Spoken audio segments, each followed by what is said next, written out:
They say some books hold stories too dangerous to tell. Others hold truths too terrible to forget. But every so often a book finds someone who isn't just meant to read it. They're meant to finish it. Tonight, we open the pages of one such book. Possessed. A journal. Forgotten.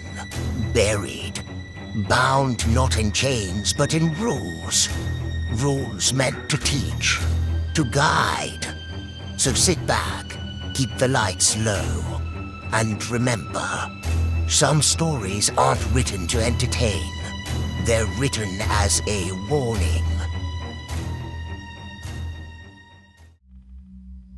I had been living in Londonderry, New Hampshire for just over a month when I decided to start working on the basement. Early spring had finally pushed away the weight of winter. The trees stood bare, but the snow had melted, leaving behind patches of mud and the smell of damp earth in the air.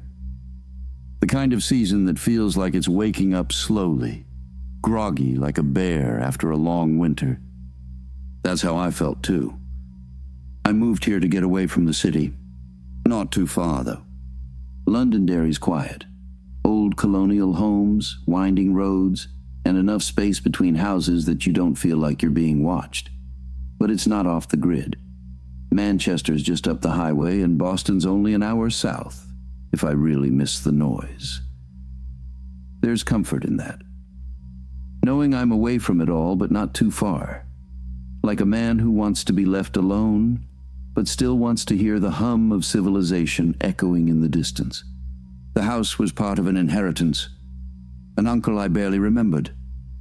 One of those family names you only hear about when they die and leave behind an address and a set of keys. It was old but solid. Heavy beams, stone foundation. The kind of house that has a story to tell if only you'd listen. I've always fancied myself a bit of a DIYer. Not professionally trained or anything, but I like working with my hands. Tearing things down. Building them back up better. Straight. Stronger. There's something satisfying in the process of making something to your own liking. Naturally, I turned my attention to the basement. It was musty and unfinished. The stone walls were stained with time, and one section had wooden paneling warped from decades of moisture. The perfect canvas for my imagination.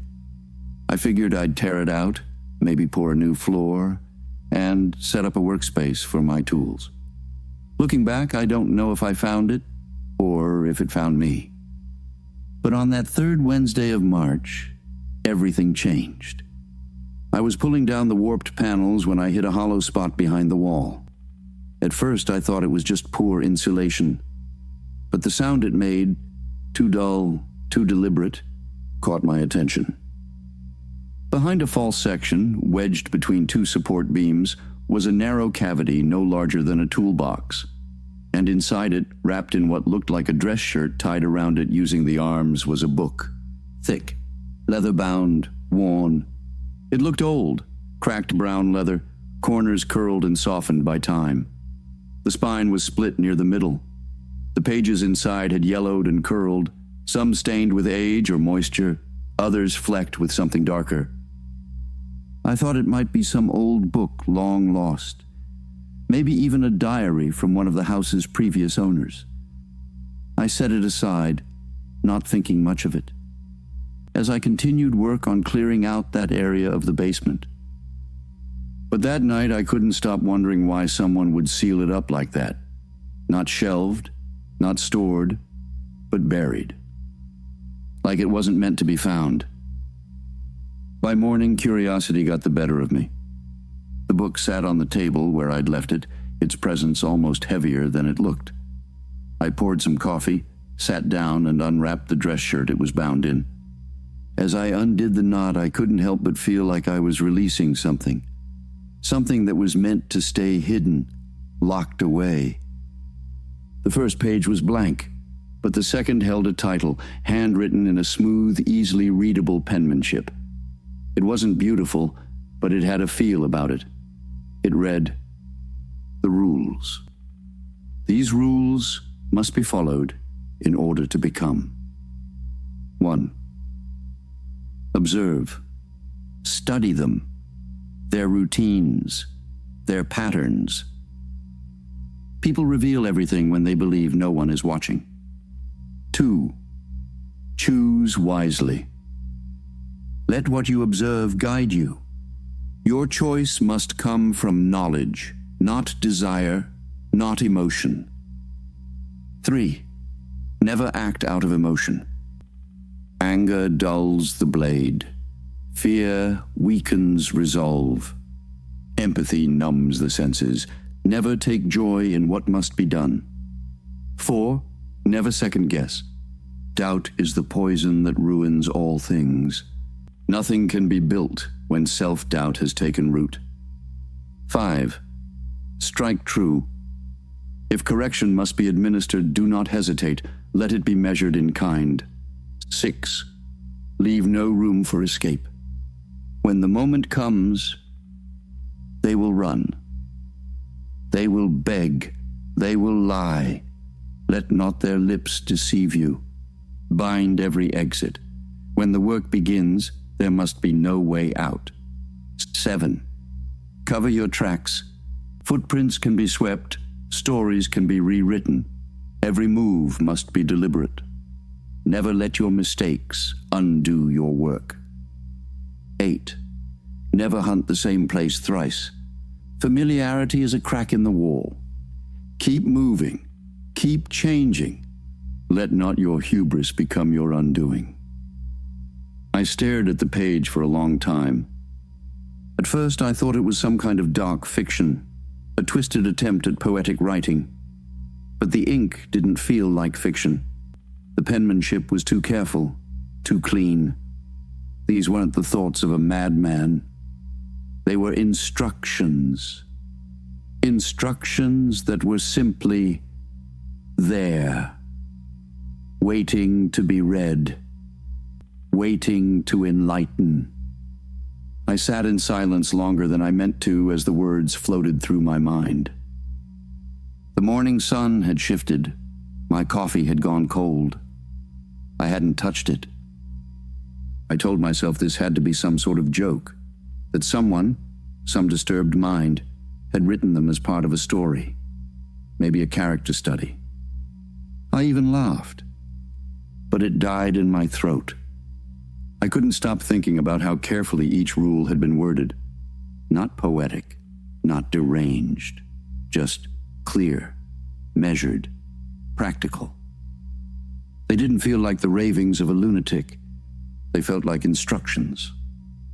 Something written to endure, not to confess, but to teach.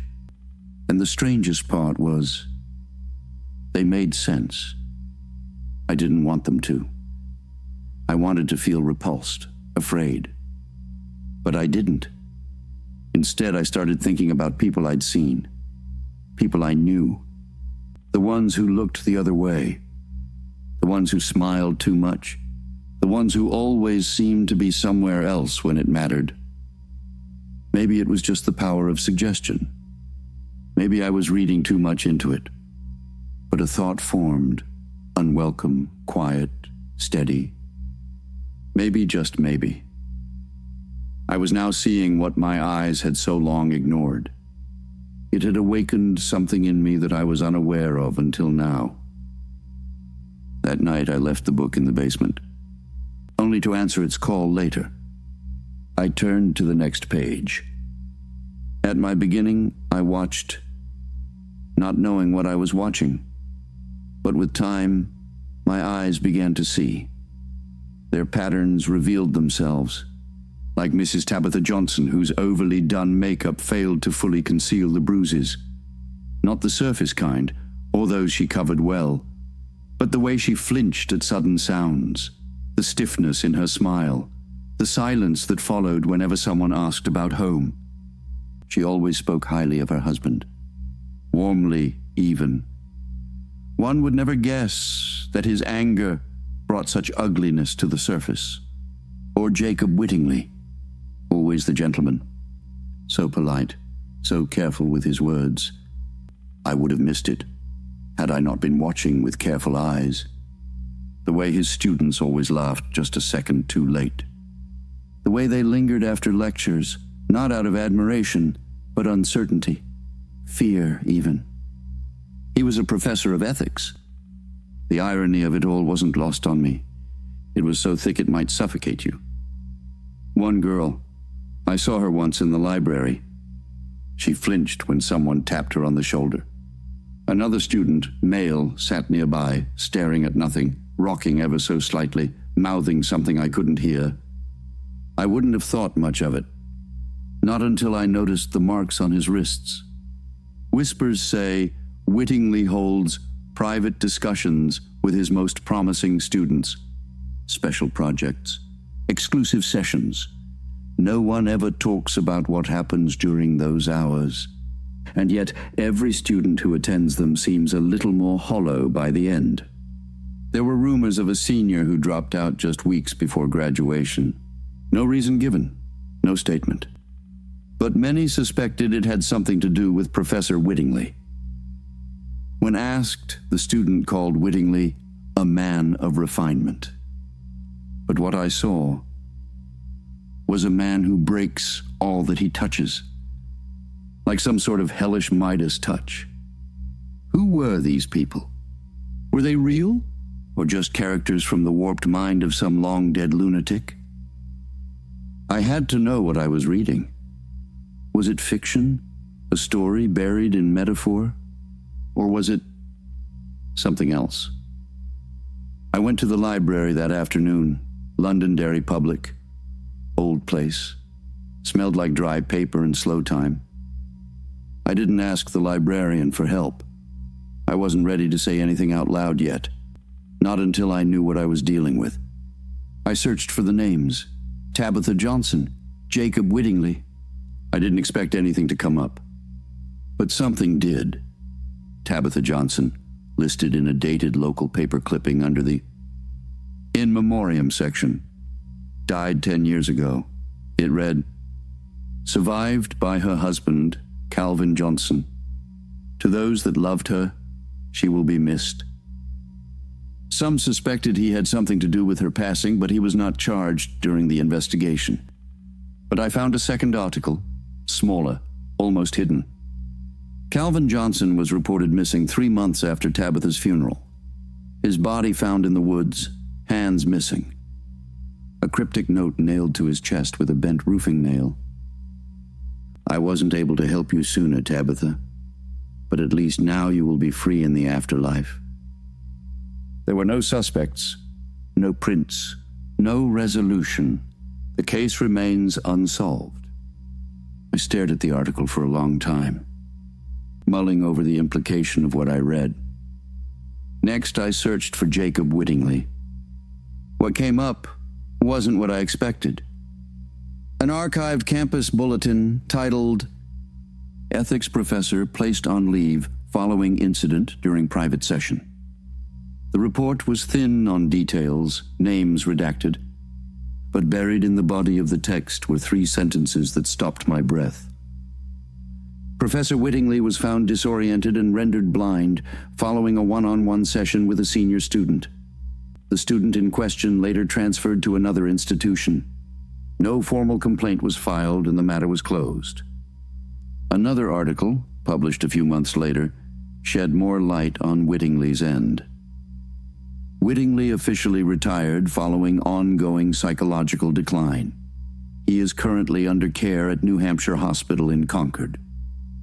A man of precision, logic, discipline, reduced to a blind wreck. There were no charges, no confessions.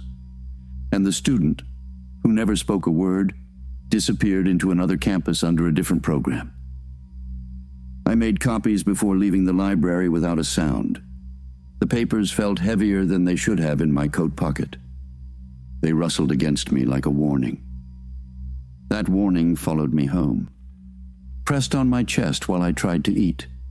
Buzzed behind my eyes while I tried to sleep. I woke up sometime after midnight. The house was quiet. I didn't think. I didn't question. I just went to the basement. The journal was already open, waiting. And there it was. Rule 2. Choose wisely. Let what you observe guide you. Not your anger, not your heart, not your sense of what feels right. The wrong target will bring shame to your work. They must be deserving, not of death, but of correction. But sometimes correction brings death. Look for the ones who knew, yet said nothing. The ones who watched, yet did nothing. The ones who saw, yet turned a blind eye. You seek those that hide behind the masks they create to hide their wickedness. And you correct the ones who made wickedness easy alike. Never choose based on feelings. Emotion clouds the choosing. Choose with the eye, the ear. Let their imperfections guide you. Your choice should be worthy of correction. Each rule came with its own mantra, a warning of sorts. The writer confessed to his failings, how seeing and hearing what once lay hidden in the shadows became unbearable. He was consumed by anger, but not just anger. He had to quell the voice of empathy and the quiet joy he sometimes felt when a person finally received the correction they had long escaped. In his reflections on rule number 4, he described a time he paid the price for doubt. Doubt, he wrote, was poison. Her name was Shannon Cummings. She was vile, insidious, a predator who masked herself in kindness. She preyed on the weak and reveled in it. But he faltered. He doubted what he had seen. He believed another was responsible for the horrors uncovered. And so, he let her go. By the time he realized the truth, 2 children had paid for his mistake. He did not write what she did to them, only that it would stain his soul forever. Rule number 5 taught him to explore various methods of correction, to understand that not all require the same hand. Rule number 6 nearly cost him his life. Eric Cummings, a name he traced across 3 states, a man who strangled without rhyme or reason. When he finally cornered him, the encounter left him with 2 broken ribs, a dislocated shoulder, a shattered jaw, and countless lacerations. Correction was delivered, but not as intended. He barely survived it. From rule number 7, he learned the importance of evolution. Research, study, plan, plan, plan. Whatever can go wrong, will go wrong. Become a ghost, a shadow, a student of the world's blind spots. As for rule number 8, he wrote only this: break it at your own peril. I closed the journal after reading those final words. But they didn't leave me. They echoed, crawled under my skin, whispered beneath everyday sounds. I began to wonder, was there any true morality in these pages? Were these not just rules, but justifications? For days, I carried that weight. In silence, a struggle rose within me like a tide, slow, cold, inevitable. I looked at the world with different eyes. And the question that kept circling in my head wasn't whether the people described in those entries deserved what they got. It was whether I had the right to decide. Was I meant to be the one to carry on this work? Or had the journal chosen me simply because I found it? Or because something inside me had already been waiting for it? I didn't know. I still don't. But each time I thought of tossing it in the fire, I hesitated. Not because I was afraid, but because I knew I'd miss it. I no longer needed the book. The rules were part of me now, each one etched not in ink, but in experience, in instinct. The journal didn't guide me anymore. It merely reflected what I had become. I must have read those rules many times. I stopped counting, committed them all to memory. 1. Observe. 2. Choose wisely. 3. Never act out of emotion. 4. Never second guess. 5. Strike true. 6. Leave no room for escape. 7. Cover your tracks. 8. Never hunt the same place thrice. They were a part of me, woven into the very tapestry that is me now. Something in me settled. I no longer wonder if any of it is real. If the names were just fiction. If this was just someone's sick mind spilling out across a dozen brittle pages. I stopped needing proof. I stopped needing permission. I find myself walking, sitting on benches, watching people. Not out of paranoia, but curiosity. Some walk too fast. Some never look up. Some flinch at shouts but never turn toward them. And some hold their phones like shields. I was once like them. They see everything, but do nothing. Eyes behind glass screens, recording pain, not stopping it. Watchers, not witnesses. Documenting for likes, not for justice. I've started seeing them for what they are, foundations with cracks, and cracks invite collapse. My rules didn't feel like instructions anymore. They felt familiar. Each one echoed something I'd already started doing. Each one felt like something I'd always known. The journal didn't feel like a discovery anymore. It felt like a blueprint. The journal lies open before me now.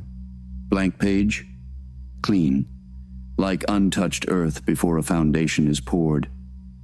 I pick up the pen. I no longer ask who wrote the book. It doesn't matter. What matters is I will finish it. Day 1. I watch them today, learning their patterns. I will choose soon, my first of many. And so it begins. The rules are no longer just ink on a page. They've found a new author, a new hand to write what must come next. If you enjoyed this tale of slow descent, dark discoveries, and the chilling voice that whispers from forgotten pages, be sure to like, share, and leave a comment below. What would you have done if you found the book? And if you haven't already, subscribe to Tales of the Supernatural and Unknown, so you never miss another journey into the eerie and unexplained. And as always, should you find yourself lost along your travels, let our light be your guide.